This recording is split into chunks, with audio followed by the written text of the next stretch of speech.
April 30th, 1789. The morning was clear and cool in New York City. The 33,000 people living in the city filled the streets as a yellow coach, pulled by 6 white horses, made its way to Federal Hall. Inside was the hero of the Revolutionary War, General George Washington. He was about to become the first president of the United States. Of all the institutions that the writers of the Constitution created, the most new idea was the presidency. And the reason was that there was no real example of it in the 18th century world. So many things about the presidency were left open. At that time, most countries were ruled by kings. So people were trying to figure out how to deal with power. The question began at the end of the American Revolution, when it was not clear what kind of government the new country would have or who would control it. These people were skilled politicians, but they had no experience in building a national government. They only knew how to run colonies or states. Everything was a big experiment. No one had done this before. These states could have become small countries, but now they were united under one constitution. At the Constitutional Convention in 1787, the leaders could not agree on how much power a president should have. Most states had weak presidents who only had small roles. So when the leaders came together, many of them thought the same way. The men who wrote the Constitution did not think the presidency was very important.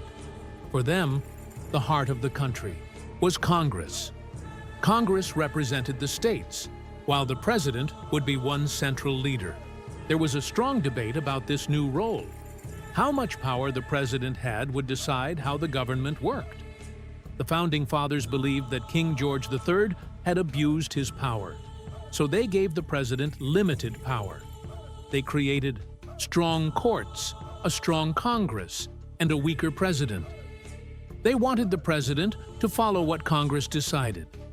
In a world ruled by kings, this new system also faced another big question: how to choose a president. People believed that ordinary citizens would not know the candidates well. For example, a farmer in a far place would know almost nothing about a candidate. So the leaders created the Electoral College system. Each state got electors based on how many members it had in Congress. These electors would be chosen by voters or by state leaders. But there was still tension about who would be the first president. This question almost broke the meeting, until George Washington agreed to run.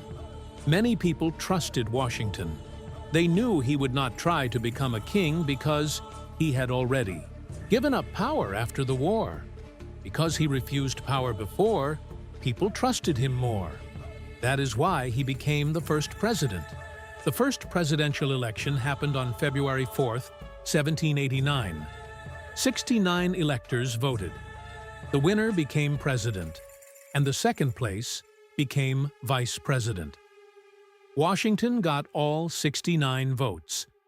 John Adams became vice president. When Washington became president, people did not know what to call him. His title mattered because it showed how much power he had.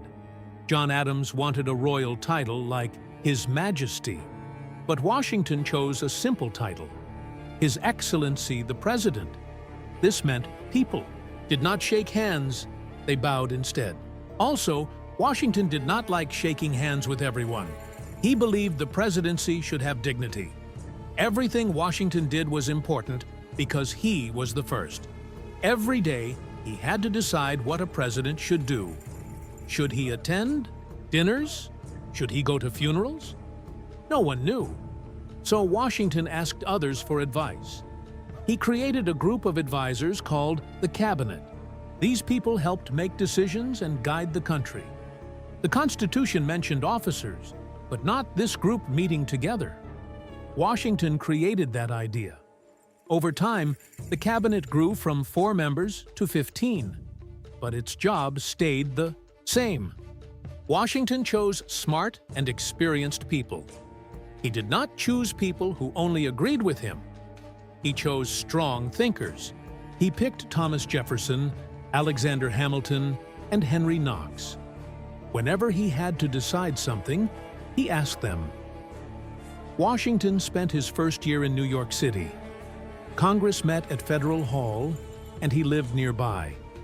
At that time, Washington, D.C. did not exist yet. It was just land and swamp. The capital moved from place to place.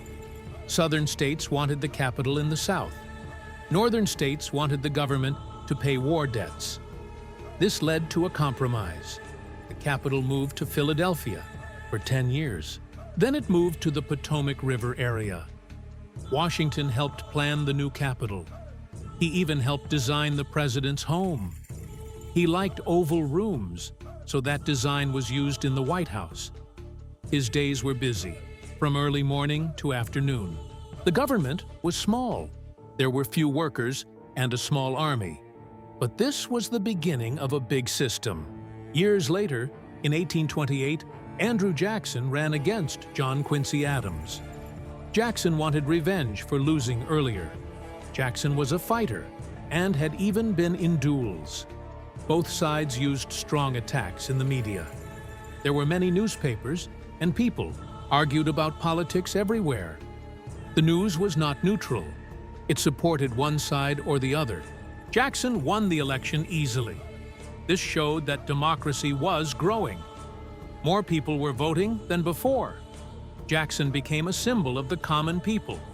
At his inauguration, thousands of people came. They crowded the White House and caused damage. This shocked people who remembered earlier presidents. Jackson changed the presidency. He made it stronger. He also pushed policies like moving Native Americans west. This led to the Indian Removal Act of 1830. Many people suffered during this, especially on the Trail of Tears.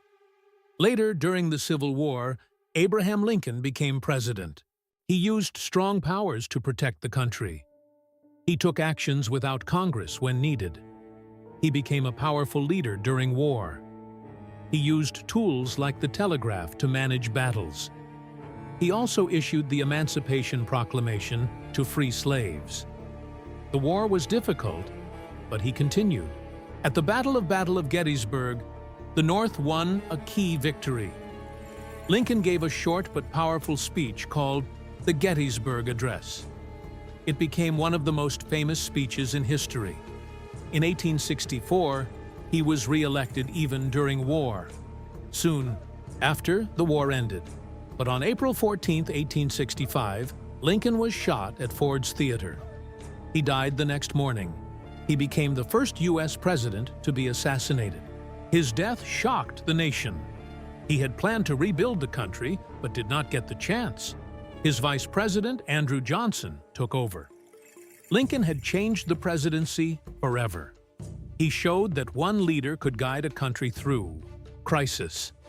Even today, presidents use the power he shaped. Many people later said he was one of the greatest presidents in U.S. history.